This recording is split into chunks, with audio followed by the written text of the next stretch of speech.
Olá a todos!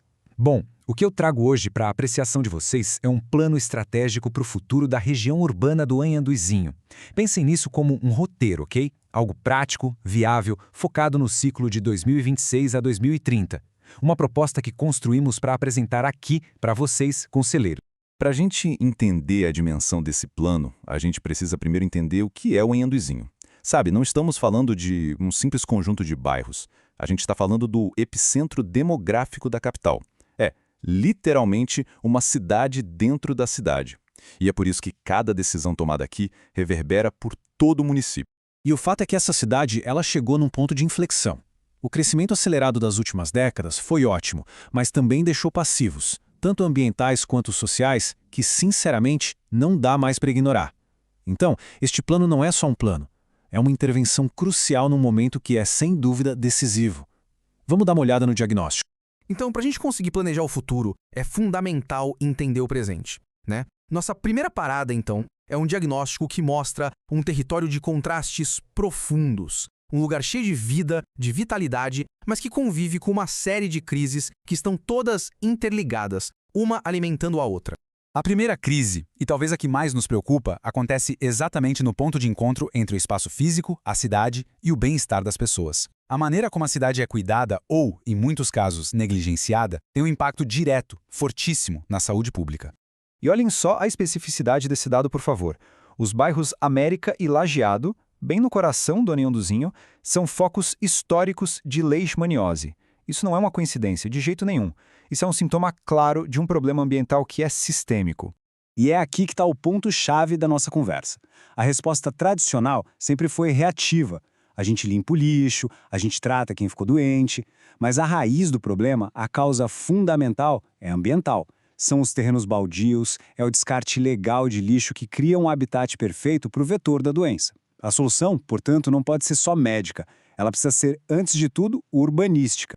Aí a gente entra na segunda crise, a da segurança, que funciona como um ciclo vicioso muito perigoso. Essa imagem ilustra bem o que os especialistas chamam de encolhimento do bairro. Funciona assim: com o aumento da insegurança, o que as pessoas fazem? Se trancam em casa. As ruas, as praças ficam vazias.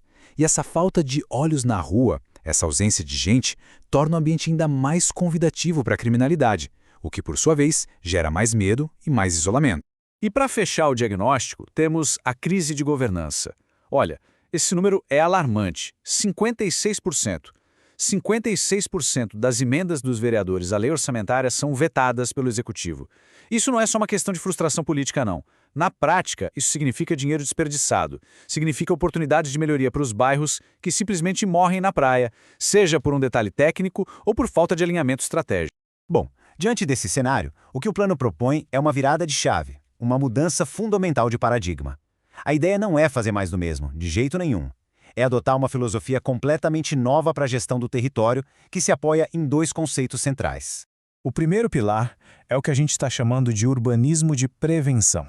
A lógica é bem simples, mas é poderosa. Em vez de esperar a doença aparecer para depois tratar, a gente usa o planejamento urbano para eliminar a causa do problema lá na raiz. Cada terreno baldio que a gente transforma num espaço útil é, na prática, uma ação primária de saúde. É prevenção pura. O segundo conceito é o CPTD, uma sigla em inglês que significa Prevenção do Crime através do Desenho Ambiental.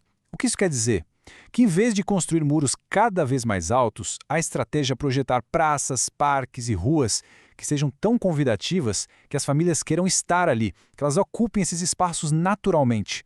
Essa presença constante de pessoas é o que inibe a criminalidade. É simples, a gente troca a lógica do medo pela lógica da ocupação. Certo, mas como é que essa filosofia toda vira ação de verdade? Agora a gente vai sair da teoria e ir para a prática, com projetos concretos que dá para tocar e, o mais importante, que cabem no bolso, que são financeiramente viáveis. O primeiro grande exemplo é o projeto Meu Campinho. A transformação aqui é gritante, né? O que antes era um passivo, um terreno baldio que gerava custo, doença, insegurança, se transforma num ativo para a comunidade. Um espaço que promove saúde, segurança e um sentimento de pertencimento. E o melhor é que a implementação é surpreendentemente simples. A gente está falando de um módulo padronizado que pode ser replicado em vários lugares. Ele vem com um campo de grama sintética que tem baixíssima manutenção iluminação de LED para poder usar à noite, um playground inclusivo e uma área de convívio com sombra. É uma solução completa, chave na mão, para entregar para a comunidade. O custo estimado de cada módulo desses é de R$ 650 mil. E aqui, senhores, está a chave da viabilidade.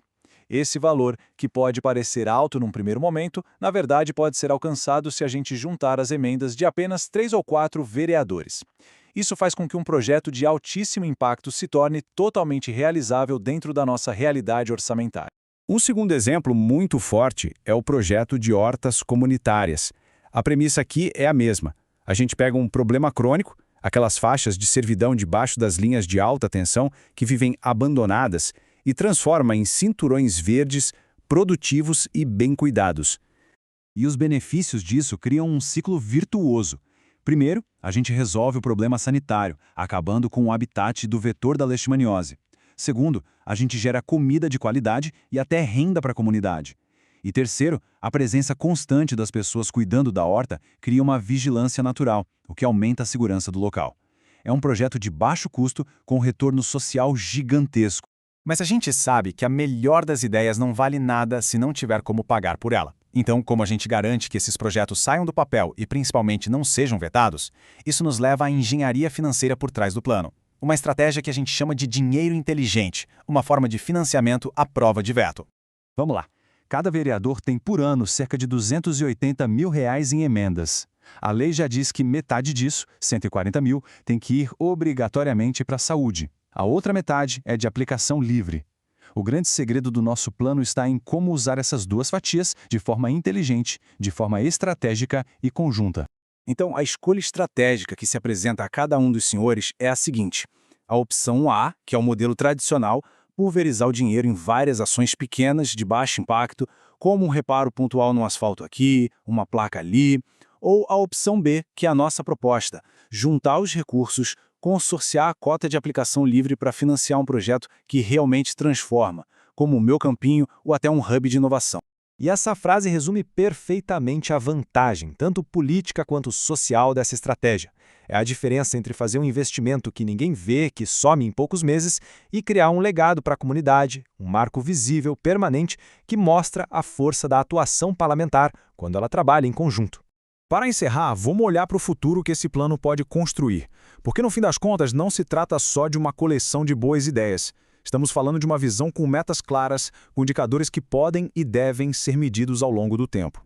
Um dos indicadores mais importantes de sucesso para a gente vai ser a percepção de segurança. A nossa meta é clara: aumentar em 60% a sensação de segurança à noite nas áreas que forem requalificadas. Isso até 2030. É uma promessa ambiciosa, sim, mas é, acima de tudo, mensurável. É a tradução do plano em qualidade de vida real para as pessoas. E eu encerro com essa reflexão. O plano para o Anhanduizinho, com essa estratégia de transformar passivos em ativos e de otimizar recursos, é mais do que só uma solução local. Ele é um modelo que pode ser replicado. A pergunta que eu deixo para os senhores é: quais são os nossos terrenos baldios, os nossos espaços abandonados, os nossos recursos fragmentados, que, se a gente tiver visão estratégica e colaboração, podem ser a semente da próxima grande transformação?